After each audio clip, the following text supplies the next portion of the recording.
A vegan lasagna made with rich layers of veggies and lentils in a tomato sauce, a creamy bechamel and lasagna sheets that make the most decadent comfort dish.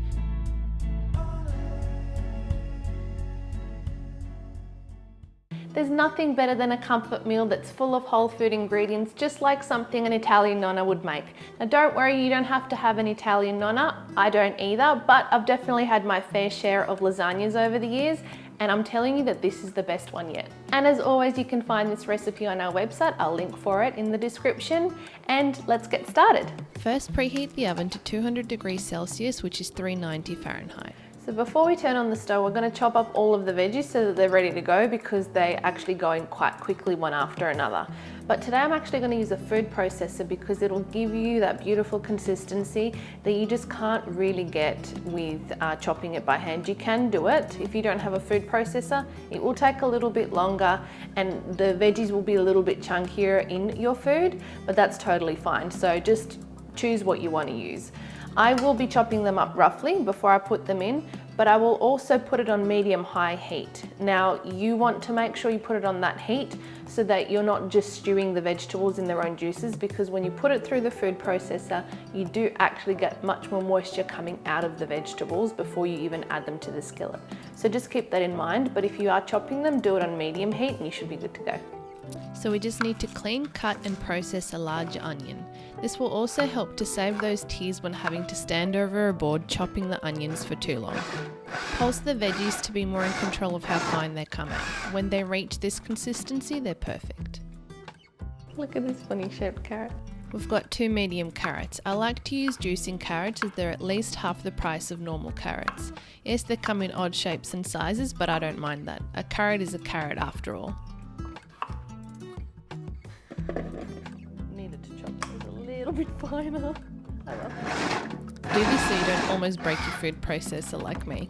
Moving on to the mushrooms. I've got about 250 grams, which is 8.8 ounces of button mushrooms. I normally don't peel my mushrooms, but these ones were particularly dirty and starting to get holes. There you go. That took a whole of 5 seconds. Now we just need to mince 4 cloves of garlic and we're ready to start cooking. Place a large skillet over medium-high heat and add 3 tablespoons of olive oil.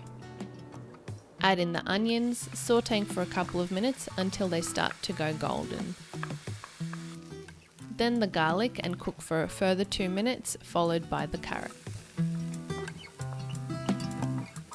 So if it's starting to stick to the bottom just a little bit, just add 1 to 2 tablespoons of water, just enough to deglaze the pan, not too much because we don't want to be stewing the vegetables in there. Cook them for 4 to 5 minutes until they're soft, then add in the mushrooms and a tablespoon of dried Italian herbs, stirring well to combine.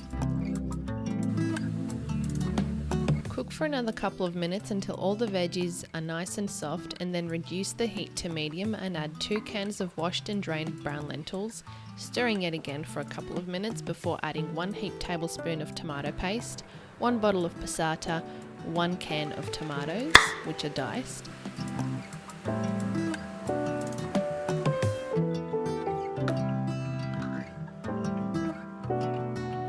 and half a cup of water, which I've just put through the bottle and the can to get the last of the tomato juices out. And give that a good stir. Now we're just going to add in 2 tablespoons of tamari or soy sauce for depth of flavour, 1.5 teaspoons of salt, and 1/4 teaspoon of chili powder, or however hot you like it. Then stir it all in well and place the lid on partially to allow some steam to escape the saucepan. We're just going to cook it for 15 minutes, stirring occasionally. Now let's get the bechamel made.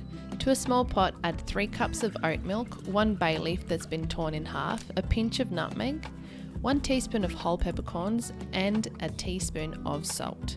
Cook that on low-medium heat for 10 minutes.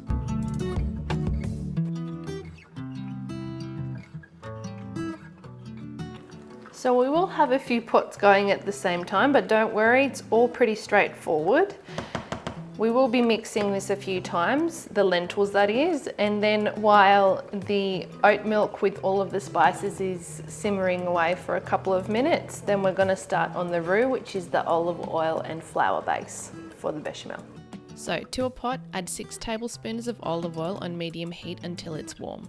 Then add in 5 tablespoons of plain flour and whisk. Keep whisking for around 1 minute. This will begin to cook the flour. Once the lentil sauce is done, turn it off the heat and move it aside. After 10 minutes, strain the milk mixture into a pouring jug and add it to the roux gradually. This is around 1/4 to about 1/2 cup every minute until the mixture is smooth before adding more milk and mixing it again. So you're just going to repeat this process until you've used up all of the milk. Keep cooking on medium heat and whisking until all lumps have gone and the sauce is thick. This is going to take about 10 minutes. You do need a bit of patience and energy to make this. But it's so worth it. Once it's thickened and you've used up all of the milk, stir in the 3rd cup of nutritional yeast and take it off the heat. The bechamel will thicken even more as it cools. Okay, so before we start layering the lasagna, I'm just going to put 1/2 cup of the bechamel aside because we're going to use that for the topping later, which I'll show you what to do. And the reason I'm using bechamel also inside the layers rather than just on top is so that it adds an extra element of creaminess inside the lasagna. Now we start the layering process. We'll start off with 2 cups of the sauce on the bottom, spread it out evenly, then add your first layer of dried lasagna sheets. You may need to break some up to cover as much of the surface area as possible. We're doing thick layers of sauce so that the pasta has enough moisture to cook fully in the time that it's in the oven.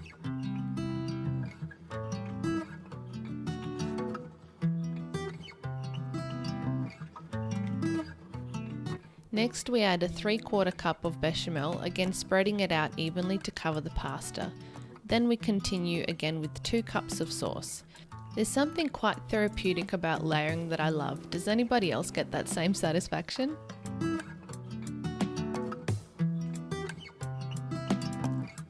Then again a layer of pasta sheets, another 3/4 cup of bechamel, 2 cups of sauce, then the last layer of pasta.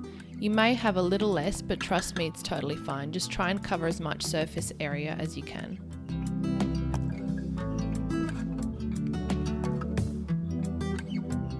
Now we add the rest of the sauce and spread it out. It will be thicker than the other layers in the lasagna, but it doesn't make a difference.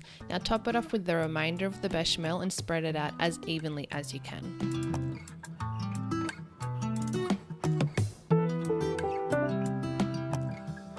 We now bake this for 30 minutes in our preheated oven. In the meantime, combine 2 tablespoons of tapioca starch with 4 tablespoons of water. This will achieve a cheese-like consistency on the top. Mix it in with 1/2 cup of bechamel we set aside earlier.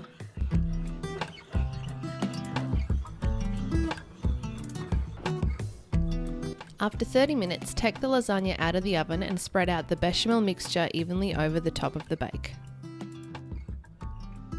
Then it goes back into the oven to bake for another 8 to 10 minutes.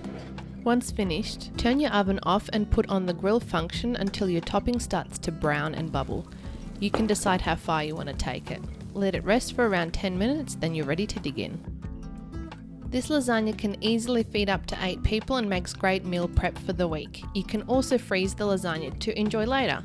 It's perfect with a simple green salad and a nice glass of red. Trust me, the effort is so worth it, and the feedback that we've had on this recipe has been awesome. It's rich, it's creamy and full of goodness and easy to eat. Soft enough that you don't need a knife, and a great dish that the whole family can enjoy. Happy cooking!